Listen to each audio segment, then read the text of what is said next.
Poveljnik drugega slovenskega kontingenta v Afganistanu, na operaciji Odločen odgovor, dober dan. Salam alaikum, čuturasti, hubasti. Torej, za vse tiste, ki ne razumemo, kaj to pomeni?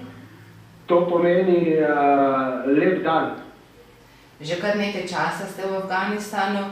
Kaj naj bi vsi tisti, ki tam še nismo bili, morali vedeti o Afganistanu, preden se tja odpravimo?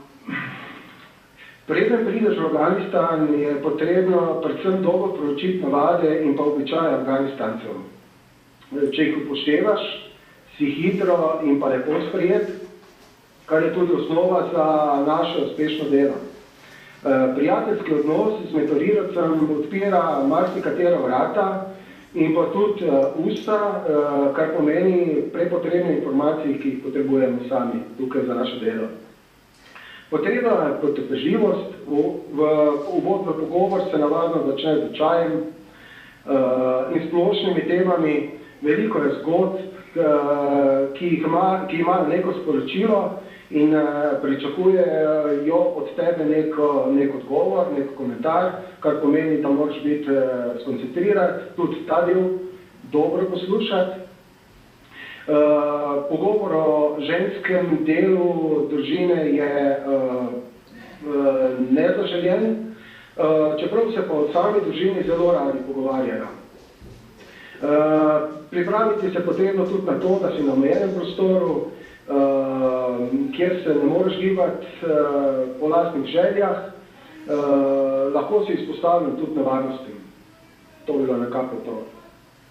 Omenil si že naloge v povezavi z mentoriranjem, torej s čim pa se še z ostalimi stvarmi ukvarja ostali del kontingenta? To je poveljstvo za usposabljanje, svetovanje in pomoč Zahod. V njem se pravi deluje samo poveljstvo in pa MAT.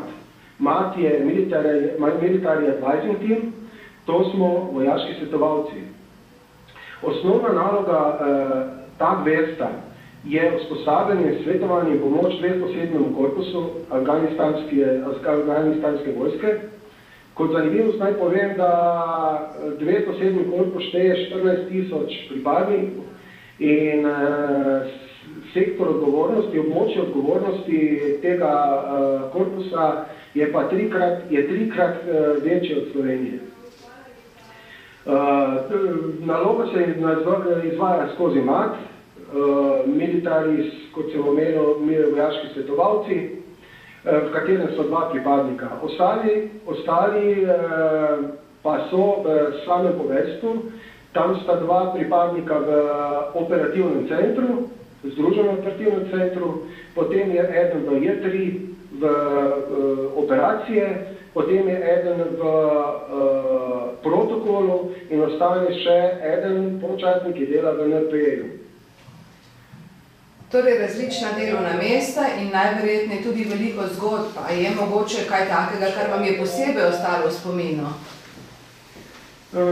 Ja, kar se tiče spominov, ali pa če bom rekel kar samo sebi, kaj bo meni ostalo v spominu. Predvsem bom ohranil svojega mentoriranca, polkovnika afganistanske vojske, veterana, bojevnika, učenega možakarja, ki zna izkoristiti našo pomoč.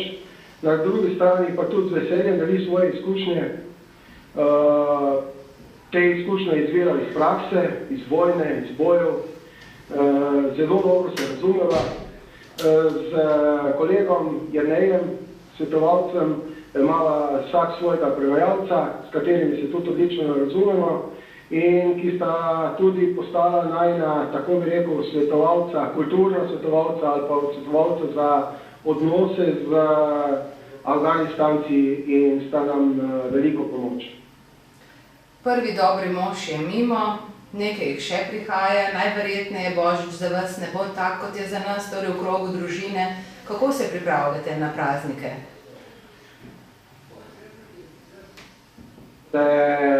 Da bi se dobili vsi skupaj, smo namreč na različnih nalogah, delamo 24/7 in uspeh je bil, da bi se dobili in želimo si, da bi se dobili vsi skupaj ali na božično ali pa novoletno večerjo, da se poveselimo oziroma podružimo in to bi bilo to. Ja, zelo lepo bi bilo tudi za nas vas videti na kupu, čisto za konec, a ne? Torej, na nek malo toplejši pozdrav iz Afganistana. Ja, seveda, evo, kolegi so tukaj okoli mene, prosim, če se bi kar premaknili od zadaj.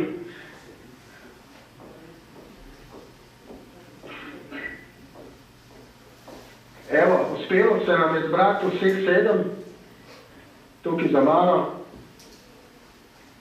Ja, fantje, želim vam varno opravljene nalog, doma vas pogrešamo in upamo, da boste čim prej z nami, pa da vam tudi tile prazniki minejo v malo bolj praznični luči. Srečno! Hvala, srečno!